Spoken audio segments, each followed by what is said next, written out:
The new year is finally here. 2022 is around the corner, and it's once again that time of year to create goals and New Year's resolutions for the new year. If you're like me and like most people, you're consistent with your goals for the first 3 months of the year to 4 months. Then life starts to hit. You start to, become a little less consistent with your goals, have other issues to deal with. You may have a respark with your goals midway through the year, but then it starts to cycle back down, and then you end up maybe hitting some of your goals, but not all of them, and you end up back in the same spot that you were last year around this time, creating new goals for the new year. It's not that you're lazy, and it's obviously not that you don't want to achieve your goals, because everybody wants to achieve their goals. The problem is the systems and the habits around your goals is what needs some work. And in this video, I'm going to go over the ways to create not only goals, but systems around your goals in order to stay consistent with your goals throughout the year, achieve your goals, and achieve the things that you want from the year.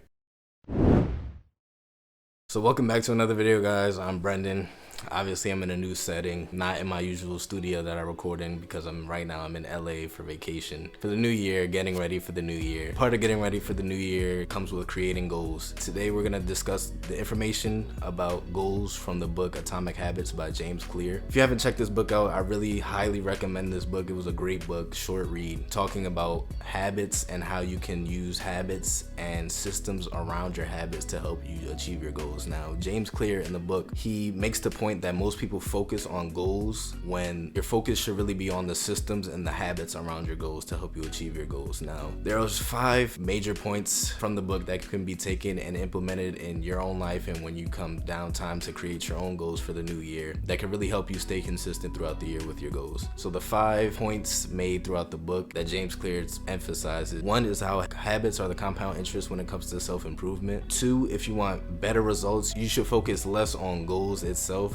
but of the person that you want to become. That relates to your goals. The 3rd is that you should focus less on the goals themselves and focus more on the systems around the goals. The 4th point made in the book is that you should make the goals obvious, make them attractive, make them easy, and make them satisfying. And the final point that James Clear really touches on the book is how important your environment is when it comes to your goals. So the first major point that James Clear talks about in the book is how habits are the compound interest to self-improvement. Now, if you looked at my previous video and finance in general, you always hear the word compounding interest. Like I explained in the last video, compounding can be used for your time, can be used for your money, and in this case be used for self-improvement. So the big point that James Clear makes in the book is that you should strive to improve only 1% each day. This is a very powerful statement, because he's not saying that you should push yourself 100% every day, you strive to be the greatest every day, but you should strive to make small improvements consistently each and every day. Just how with compounding your money and compound interest, if you are consistent each month or each week or each day when it comes to compounding your money over the long term, that's better than having one big lump sum put in now versus many lump sums consistently over years. If you are 1% better every day, then that will compound over time, and by the end of the year you'll have significantly improved. And going along with this point, he also talks about how you should walk slowly, always walk forward, but never walk backwards. Being slow, being consistent with your goals, doing one simple activity each day to contribute to your goals is what's gonna help you stay consistent in the long term. Because if you overwork each day, then some days you'll be overproducing, other days you might not produce as much because you got burnt out from those other days, and the small wins is what's gonna lead to the big wins in the future. Now, the next point in the book is that you should focus more on the person that you want to become versus the goal itself. Say for example, my New Year's resolution is to lose weight. The goal is to lose weight, but you should take a step back and say, okay, what type of person would be able to do this? A person that eats healthy every day, a person that consistently goes to the gym, a person that says no to sugar. You want to emulate the characteristics of a person that would be able to lose weight. Say your goal is to create a business or to make more money each month. Take a step back, ask yourself, what type of person would be able to do this? What type of person would be able to create business? A person that learns business, a person that researches and studies business, a person that researches finance, investing, anything that you imagine a person that would be able to do this would do is what you should implement in creating the goal. Most people, when they're creating goals, they want the outcome first, and they think that the outcome will change the person that you are. But if you work from the inside out, change your identity. I'm a person that loses weight. I'm a person that reads more. I'm a person that is gonna create a business. Every action that you take towards your goals is a vote proving to yourself that you can become the person that you want to be. So the third point is focus less on the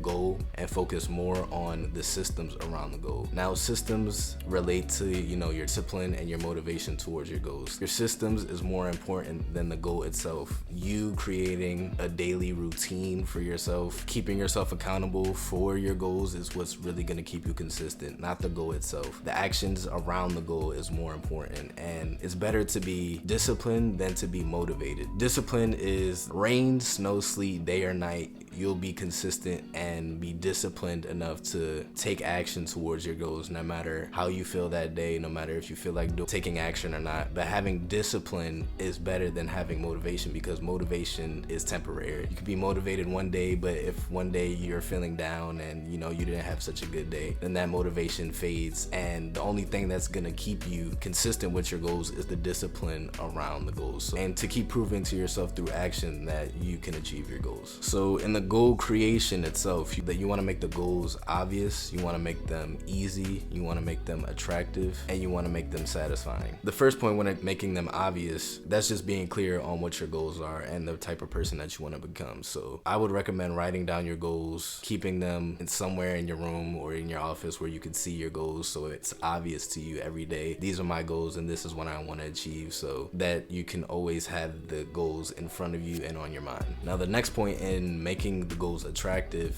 the more attractive the goal is to you, the more likely you're gonna be consistent with keeping that goal. So if you're not into, say, playing music, then you really shouldn't be creating goals about, oh, I want to learn the piano, if that's really something that's not really attractive to you. But if something like losing weight or reading more books or learning a new language is more attractive to you, you should do those goals, because the more attracted you are to achieving those goals, the more likely you are to stay consistent. And making the goals easy, like I talked about earlier with 1% every day, you shouldn't strive to make your goals as hard as possible. So when you start the new year, you shouldn't say, oh, my New Year's resolution to lose weight, I will start going to the gym for 3 hours every day, twice a day. Obviously, you're not going to be able to stay consistent with that, because that's too hard to start, and you should focus on making the goals easier so you can be more consistent. So instead of saying, oh, let me go to the gym for 3 hours, maybe you should start with 10 minutes of walking, or 30 minutes at the gym, or an hour at the gym. Then once you start building that consistency up with the smaller intervals of time, then you can start upping the time. Once you start becoming more consistent, you should make it easier on yourself to stay consistent with the goals by making your goals easy, so you can stay consistent with them every day. And the final point of making the goal satisfying, it should be something that you want to accomplish, and rewarding yourself, because we're more likely to accomplish a behavior if it's satisfying to us. Finally, one of the biggest points that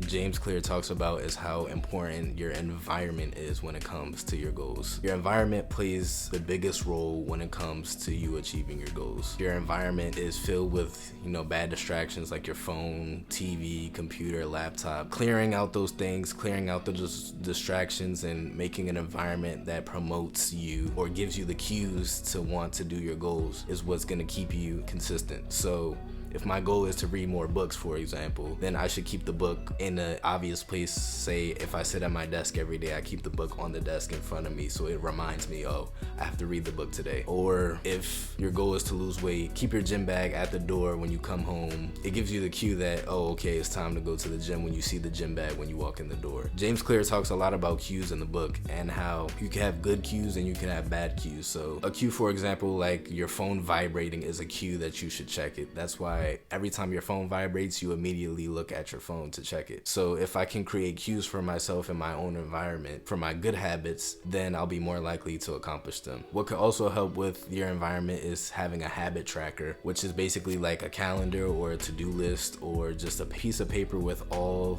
of your goals, and under that are the actions that you need to take to achieve those goals. And every time you accomplish one of those actions, then you just cross it out for the day. And this will help you, keep track of you being consistent every day with your goals. You see the check marks, you know, that gives you a dopamine fix when you see that you accomplish something. You get to check it off the list. Keeping that around in your environment to, one, not only remind you to do the goal, but also to stay consistent is gonna help. Also, going along with that, having an accountability partner is also will help in you staying consistent with your goals. So if you have somebody that you tell your goals to and that person tells their goals to you, you both can help keep each other consistent, keep each other grinding, give each other motivation to see, you know, stay consistent with your goals. And when you know, start slacking off, then you can get the other person back in gear. When you just keep the goals to yourself, you're more likely to slack off because nobody else is watching. So if somebody else is there to keep you accountable, then you're more likely to, you know, keep pushing and stay consistent. So when I usually create my goals, I usually like to break it down into categories. I have a goal for finance, I have a goal for my personal life, I have a goal for my relationships, I have a goal for my health. I break it down into categories, then I just jot down whatever comes to mind for each of those categories. So for finance, say I want to double my investment account. For my health, I want to start journaling and meditating more. I want to gain more weight. Personal, I want to learn a new language.